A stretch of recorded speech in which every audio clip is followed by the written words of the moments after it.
Welcome back to another edition of New Year Black Me. I am here to talk about a video that I saw. It is pretty disturbing, so I'm going to let you listen to it. This is a guy who he's one of the most popular police trainers. He have trained police on how to deal with killing. And what to do when they are in a encounter where they have to kill someone. So I'm going to let you take a look at that video. And then I'm going to immediately, if I can get that video to pull up, I'm going to have another video where this was on the rookie, and the one of the officers were speaking to a new officer that came in who was having PTSD from being in the military. So I'm going to show that clip to you right after that, and I'll come back with my opinion.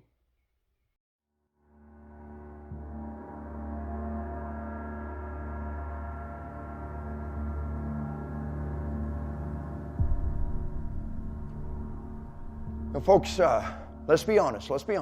I grew up in a law enforcement family. Maybe there was a day when if a man was asked for an ass whooping, it's a cop's job to give it to him, yes? Temple Rockford Ladder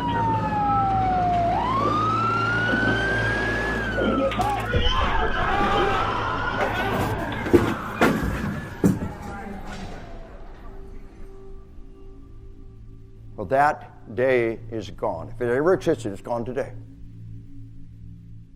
There is no action you can engage in that will not be on CNN and YouTube tomorrow morning.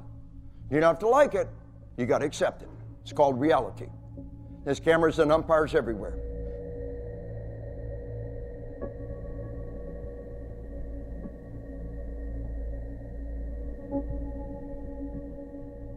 What we want in a modern liberal democracy in our army is we want to turn violence on and off like a faucet. Now, you make the point that while killing may be an inherent taboo, it's something that can be learned. The only way you make a frightened person react in a certain way is to drill it into them, to make it a conditioned response.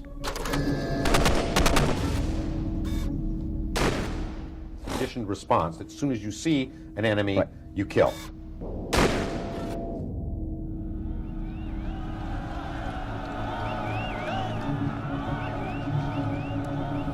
Every species, every mammal has a powerful built-in resistance against killing their own kind. Now you begin the process of orchestrating the instruments together in a symphony of death and destruction!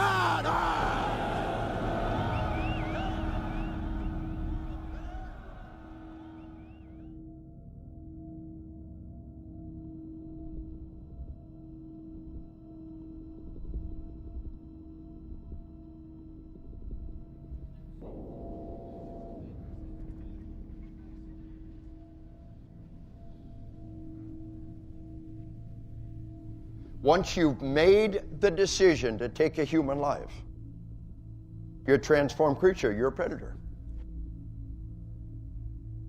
What does a predator do? They kill. Only a killer can hunt a killer. Are you emotionally, spiritually, psychologically prepared to snuff out a human life in defense of innocent lives? If you can't make that decision, you need to find another job.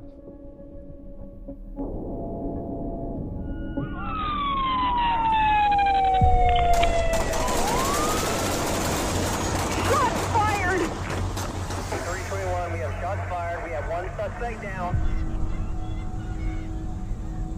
I told him not to reach for it! I told him to get his hand out! You told him to get his ID, sir, and his driver's license. Can I see your license, please? Get out of the car! Get out of the car! Why did you shoot me? Well, you dove head first back into your car. Do you seatbelt violation, sir? I just pulled it off right there at the corner to pull in the gas station! Well, I got help come to you, okay? I got help come to you. Sorry!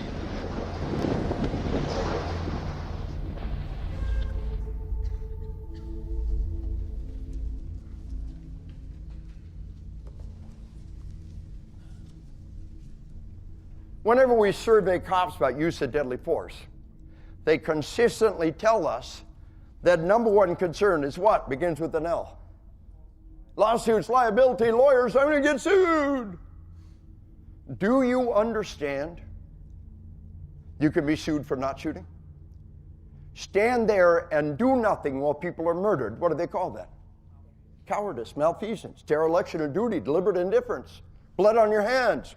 We might call it assisted suicide, because the one that dies next might be you, yes? There's only one way out. Know the law, know it well. Get every training opportunity you can. Don't be afraid of being sued. Everybody gets sued. Just a chance for overtime. Be afraid of being successfully sued.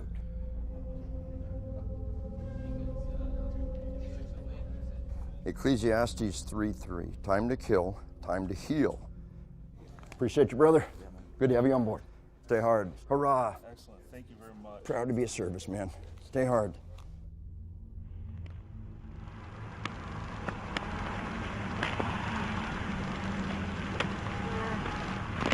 Good. How are you? Good. Reason I pulled you over, your brake lights are out. Sir, I have to tell you, I do have a firearm on me. Don't reach for it then. Don't pull it out. I'm not pulling it out. Don't pull it out.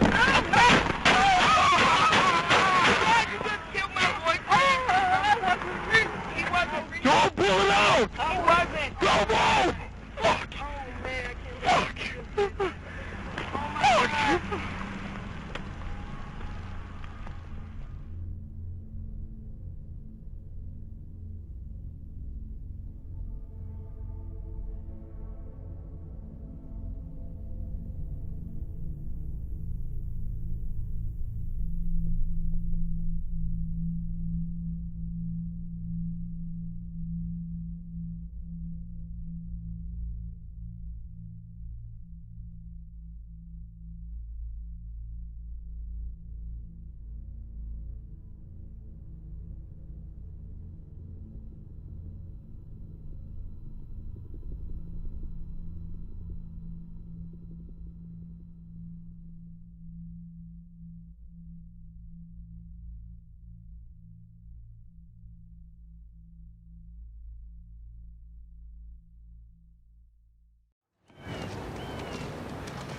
What are we doing here? You'll see. You're right. Not earlier. It was different than the Army. One second a guy's trying to kill us, the next we're saving his life. You're still in the headspace where everyone is either a friendly or an enemy combatant. It's my job to help you change that mindset. These people are all your neighbors. Some are neighbors with problems who do stupid things, crazy things, selfish things, but they're just people. I want you to take a look around. What do you see? Finally getting a TIM test. We passed 6 people on our way in. 4 males, 2 females. There's 1 ingress and egress road. The hillside to our back gives us a tactical advantage. It's well spotted. But I want you to be in the present, not thinking about potential threats.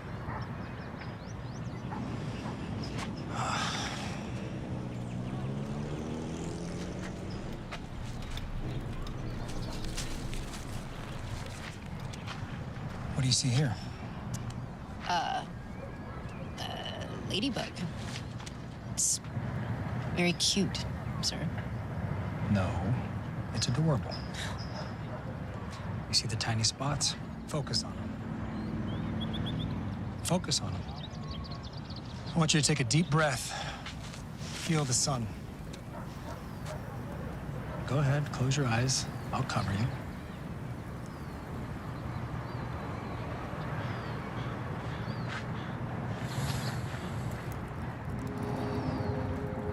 This is your present.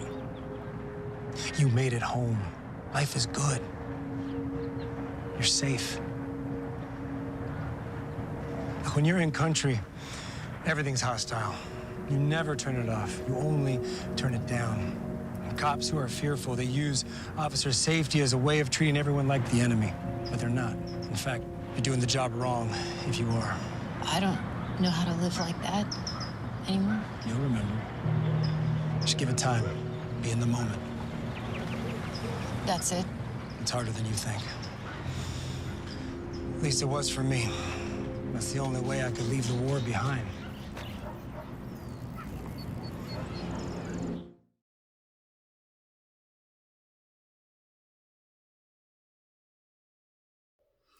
All right, so you have listened to what he had to say. It is highly disturbing because all that we have thought has been confirmed through his words. So when he speaks the way he's speaking, it makes me realize why it makes sense for David Chauvin to sit there with this blank face.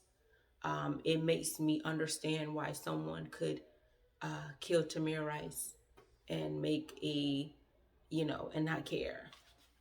It makes sense why someone could do the things they have done to all of these people and they want to go home and eat pizza.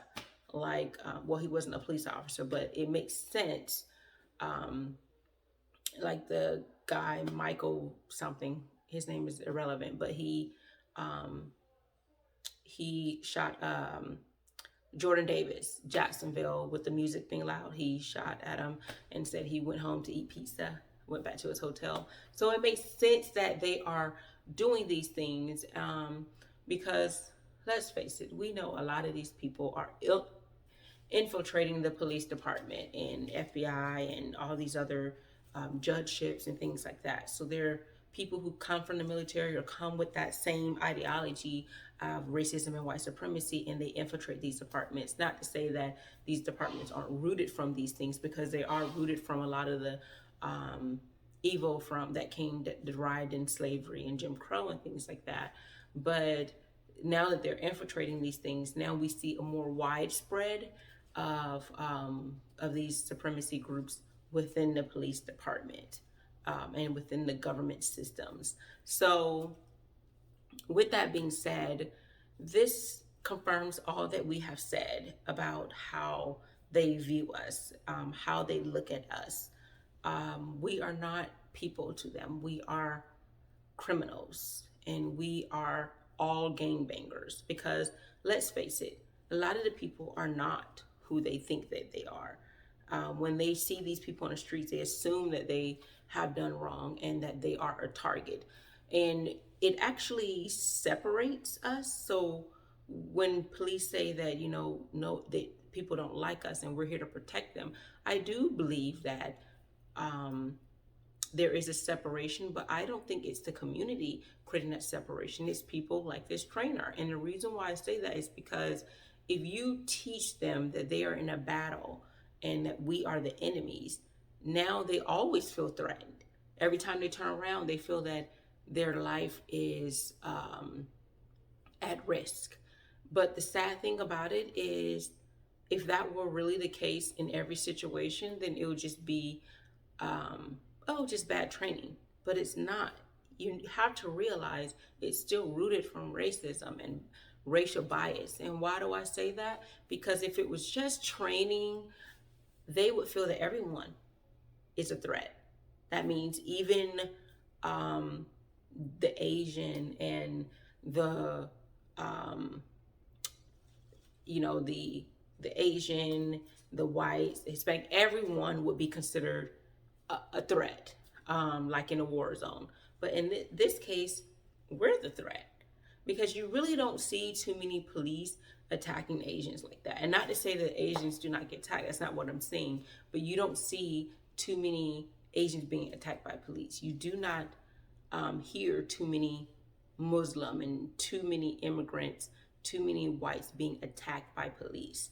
In fact, you see a lot more Black people attacked by police. In general, if you look at the statistics, you actually will see more people are shot by the police. More people in general are shot by the police than police being shot by people and dying as a result to civilians killing them, not like accidental or anything like that, but actually on the job, on the duty, it's less likely that police are actually shot, killed of some sort by police than people dying at the hands of police. So that trainer is teaching people to actually kill, and that everyone is a threat. So any and everything that is a threat shall die, pretty much. And more people are being killed by police than police being killed by people. So that is statistics. That is a fact. That is something that, you know, it's a fact that the government can't even lie about. These are their statistics. These are things they're saying, and they give you a 10-year span.